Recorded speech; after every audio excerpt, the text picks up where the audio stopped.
Hello and welcome everybody, and thank you for joining me again. My name is Wilky, and yeah, I haven't been making a video for I think 3 weeks now, and for the past 2 weeks or so, or rather until Monday, I guess, basically, I was battling something called laryngitis, which basically is a disease, sickness, infection, whatever, that affects your vocal box slash throat, and yeah, well, I wasn't really able to talk at all, so I was not able to make any commentary videos, and I didn't really feel too well to do any standard video for that matter either, so I didn't really record anything at all. But anyways, since Monday I'm more or less fully healed, recovered hopefully. I might do have a bit of a coughing here and there, but that should be alright. And yeah, about that, I'm finally back to make some new videos on Battlerite and maybe other games.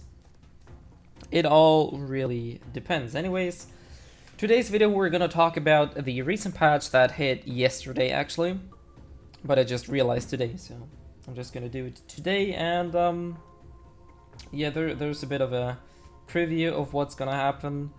And yeah, the first two things I want to talk about are obviously the most obvious new thing is the new champion that has been released, which is Esmo the Mischievous, and he's a ranged DPS. They kind of labeled him as a caster because he uses more or less spells instead of projectiles, but he just functions like a ranged DPS character. I haven't played any games, you can see my level is still 1, but I did a couple rounds in the training court, so I'll probably make the spotlight maybe today, maybe tomorrow. So we're gonna make a separate video, or I'm gonna make a separate video, where I will be talking about Esmo in detail and his battle rights and abilities. But other than that, there have been quite a few changes that might be pretty appealing, and one that's kinda intriguing for me, though I'm not 100% happy with the way they implemented this. Now, I said I think 3 to 4 weeks ago that they want to implement something to help people to progress further, and with this patch they did that. And you might have noticed that instead of level 10, now your champions advance to level 20. Now, I did 174 matches with Jade, which certainly isn't that many, but seeing how I only have 800 matches total, almost 20% are with Jade. So I did play quite a bit with her, and she's only level 16. So you can, I'm not entirely sure. I assume it's gonna take 250, maybe 300 games to reach level 20, maybe even more. As soon as I get more details on that, I can tell you that. But this is, at least for now, my guesstimate of how long it's gonna take. And you can see the rewards get pretty good later on. Now, there's a good and a bad thing about this. The good thing is, like I said, there's more to progress, there's more stuff to earn, because when I had every champion on level 10, there was literally only the 50 coins I got for 3 wins, and that was it, and the daily chests. But now I kind of have more options to get more into the fashion side, which is pretty good. The thing I don't like about the system is that it kinda propels people or encourages people to play more than one champion. And I said initially, this game is not about knowing how to play every champion. It's about having one or probably a max 2 champions you're really good with, like a main or maybe a sub if your matchup is really horrible, and that's about it. Think about it like a combat, like a fighting game, Street Fighter, Smash, Tekken, whatever you want to call it. These guys usually don't switch too often. They usually have a main and maybe like a sub, like I said, if the matchup is pretty horrible or whatever circumstances drive them to play a different character. But usually you're gonna see these people play not so many different characters. And with these quite heavy rewards, especially that legendary chest, which is something we're gonna take a look here, is guarantees at least one legendary item. So one of these fancy weapons or whatever that costs, what do they cost? I think 10,000 a piece. Let me just take a look. Weapons, 10,000 tokens a piece. So you can see this is pretty intriguing to get for people, because they will get at least one of these legendaries, and even if you get a duplicate, it's probably gonna net you, what, 3,000 tokens, maybe 5,000 tokens, I'm not entirely sure. Probably quite a bit. So this is kind of intriguing for people, but then again, like I said, this may drive people who have a completion, like who are completionists or who just like to collect a lot of stuff. They might actually go and play every champion until they reach whatever level they need to reach, which is good and bad because, like I said, this will create a more diverse player base. But on the other hand, it might come down to people playing everything they just want for the fashion stuff, like I did. But level 10 was easy to reach. That was like 3 hours of work. So this was basically, you could, if you dedicated yourself, you could get 3, 4, even 5 champions a day to level 10. So this was like a matter of what, 3-4 days, a week max, and everything was on level 10. Now with this being level 20, this is gonna take a lot longer. So yeah, this is why I don't necessarily agree with the way they did it.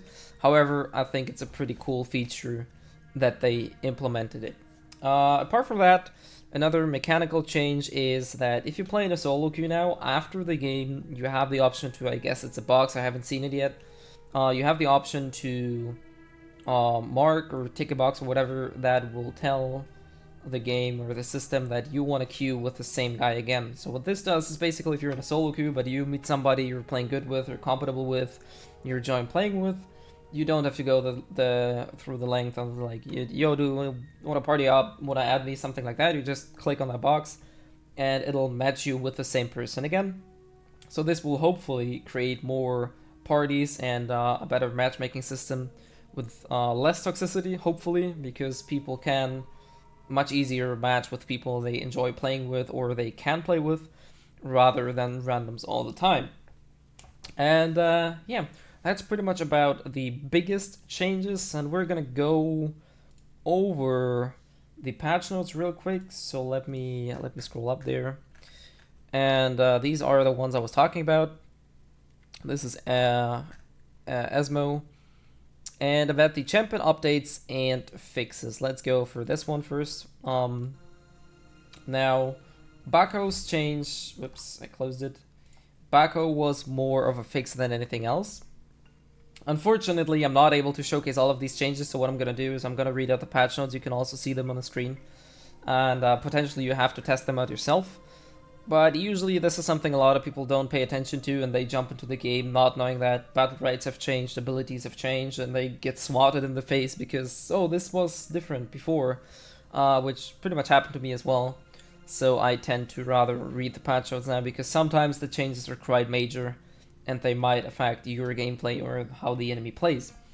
Anyways, for Bako, they fixed his bulwark, so now his bulwark is his reflect. And what they fixed is that if Fishifu throw his E or his XE, which is Harpoon or Javelin, at him, it would not reflect, or it would reflect, but sometimes it would allow Bako to fling himself towards the target or the wall. Now they removed that. However, if the Shifu is going to use his Harpoon and you reflect it, the Harpoon will still pull enemies towards Bako, so they kind of nerfed it, fixed it. I'm not entirely sure what the process is about that. Also, X-Strike, the Taya right click can be reflected now, and because what happened before is these boomerangs, they just disappeared. If you hit the bulwark with Taya's X-Strike, it was basically like unpunishable for Bako in this case, so they kind of fixed that.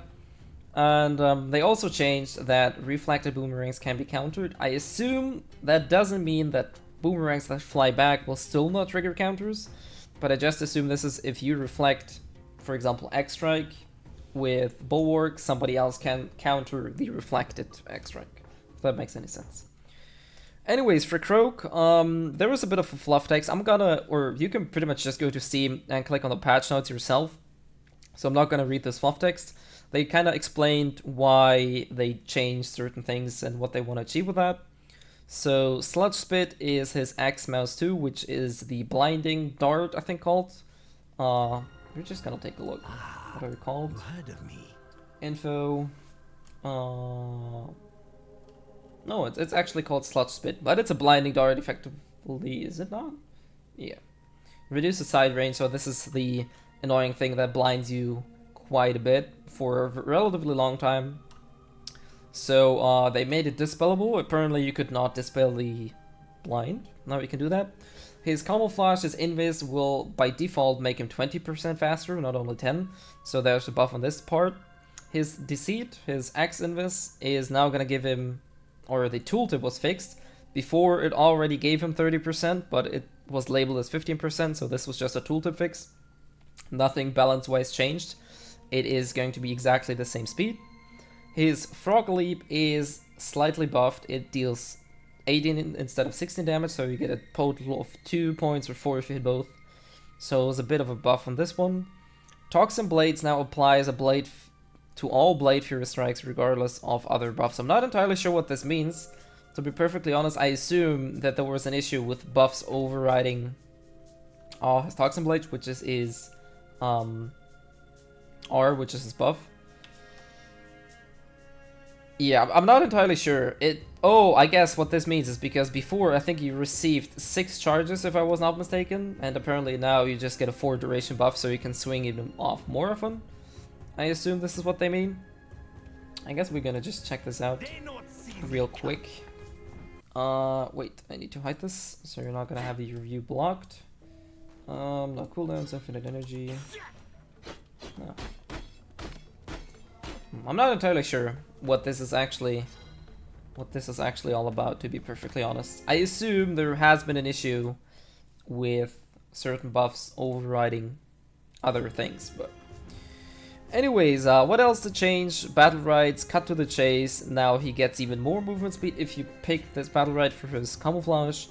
Jungle Toad fixed the bug causing Blade Flurry attacks made from camouflage to heal, so apparently there was a heal issue. I'm not playing Croak too often, so I never really encountered these.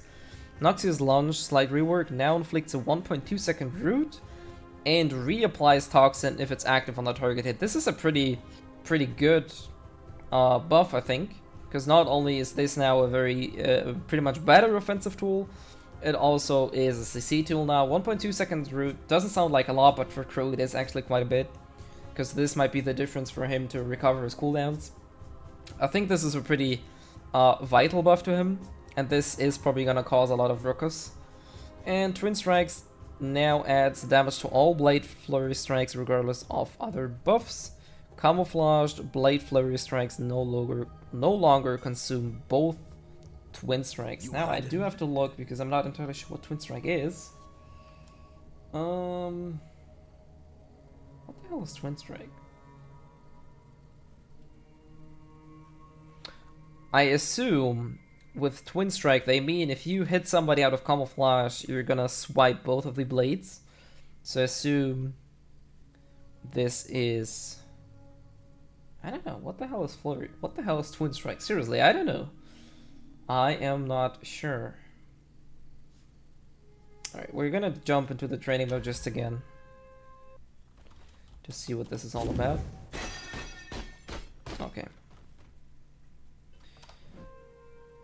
Camouflage Blade Flurry strikes no longer consume both Twin Strikes. Wait, this is a Battlerite, isn't it? Oh, I'm dumb. I'm dumb. There we go, Twin Strikes. Frog Leap oh, there we go. I'm seriously stupid, Jesus. Frog Leap causes your next 2 Blade Flurry strikes to deal 4 additional damage. Alright, now I get this. So first off, this is probably the issue that struck with Toxin Blades. And also your Invis hit, which you basically swipe with both swords, will not consume both charges. Pretty good. It's a buff or a fix, but it's definitely gonna make Croak stronger. Anyways, going over to Freya. What do we have for her? Oh, there we go. We have slight Battlerite tweaks, so her Thunder Slam, her XE, which is basically the shockwave thingy she sends out. Fixed the bug where Thunder Slam would be cast in the wrong direction when moving. Okay, so it probably was like you could turn around the direction of the slam. And battle rates changed, charged lightning damage reduced from 12 to 8, so a 50% nerf, or not 50, more like a 30. And Torrent shield increased from 10 to 12. Isn't Torrent her... This is another battle rate, is it? There you go, Torrent. Thunderclap pulls, alright. So this is buffed actually, so you get 2 more health on the shields. So she's a bit more sustainable, but she has slightly reduced damage on charged lightning. So this is where this is going. Alright, for Jumong, this is probably something a lot of people were awaiting because he was all over the place after the recent patch, which makes sense, he's new, and it was fancy and it was a bit overtuned, and they do think the same. However, they only nerfed his Rain of Arrows, so I'm not entirely sure if this is gonna put him back into the line. They fixed the tooltips, because sometimes the recast was displaying the wrong skill, which wasn't really a big deal for the player himself, but it might have caused some confusion for the enemy, so this is just a tooltip fix. Rain of Arrows, damage reduced, so it deals less damage and it slows a tad bit less. Also, his ultimate Dragon Slayer will no longer pull enemies if they are hit during uninterruptible dashes. I assume there was an issue where you could kind of ignore the iframe. And the stun can be dispelled. So apparently you were not able to dispel it before. For Lucy, Toxic Dart, her mouse damage, or her mouse click, her poison over time, her damage over time has been reduced, so she's less annoying. Deadly Injection, has quite a severe range nerf, which is good because you could snipe people quite hardly with that, quite good with that. And Petrify Bolt will cast longer, and they changed the animation. This is actually something I'm kind of curious how this is gonna look, because this was one of my biggest issues, that because her Fear has a very distinct cast, you can see the purple glow in the way she throws.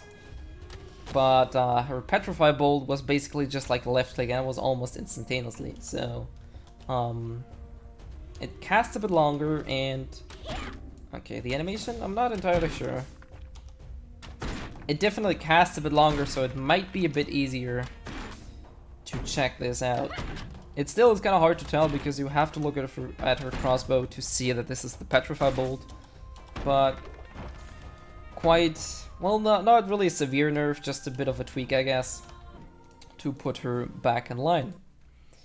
Uldor, her Chronoflux, fixed team marker colors. I'm not entirely sure what this is. What this is supposed to mean. His Chronoflux is when he uses his X block. I'm not entirely sure what this is supposed to mean, really. Fixed team marker colors. Maybe it has wrong color or something, I'm not entirely sure. And his Battlerite's reversal has been changed, fixed a bug that caused the healing to only be based on the damage Uldor had taken. Wait, let's take a look at that. Where do we have it?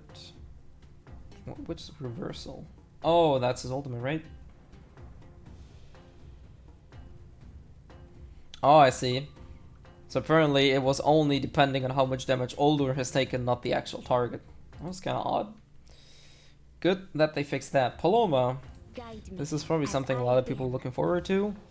Other side, her mouse 2 now heals self and nearby allies for 12. So they basically they addressed the issue that she has no self heal unless you put Battlerites into it. So now she has at least her right click to heal herself and allies for 12. Battlerite's Joyful Spirits replaced with Soul Theft, where it is. There we go. Moving through an enemy during other side deals 8 damage and heals you for 8 health, so another heal. And, oh, yeah. God, I'm stupid. Now, Rook, this was pretty much another cancerous update for him. He was kind of overtuned because his right click was really, really good for dodging and kind of bashing away at enemies, so this was pretty good. They kind of tuned it a tad bit back, so his right click can now be countered because it counts as a melee. I'm not entirely sure if he still jumps, so if he still retains his iframe, but apparently you can now counter, which is pretty good. He still jumps, so it still is an iframe that allows you, damn it, that allows you to dodge stuff, which is still very, very, very strong. But at least you can counter or block it, which prior to that you couldn't, because it kind of counted as like an AoE thingy. So this was pretty good. Now it is actually a tad bit easier to defend yourself from that. His Tremor now displays, he has now a Vector. Not really sure if this is gonna make a huge difference, but maybe it's a bit better. Squash and weapon break now tagged with the correct keybind. What does that mean? Where do we go? Squash and weapon break. I think that was 2. 3? Weapon break, enemies affected by armor. What the hell is squash? Oh, there you go. Crushing blow inflicts. Okay. Probably some tool to bearer they just fixed. Let's go over to Rukon. Rukon has fixed so the correct name. Alright.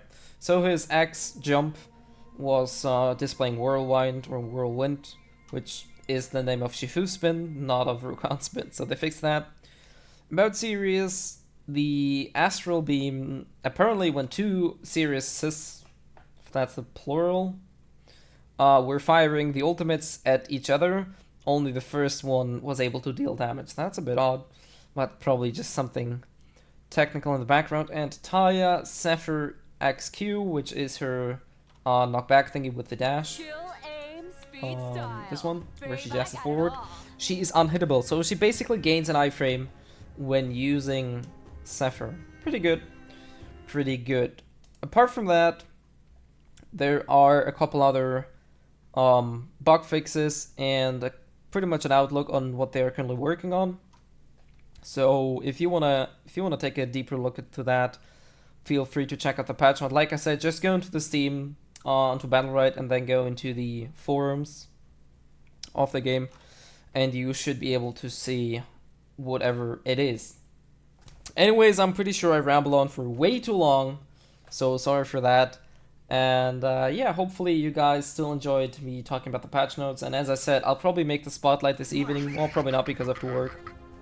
I'll probably make the spotlight on Asmo tomorrow, so stay tuned for that. And I'll be back starting the weekend or next week with my daily series, or daily. It's not really daily series, just where I'm gonna go some random matches and record them. Anyways, like I said, hopefully you guys enjoyed this, and this is a freaking 22-minute video. I'm very sorry for that. So yeah, hopefully you guys will be able to stick through with that, and yeah, hopefully maybe see some of you guys in game, and yeah, see you guys the next time.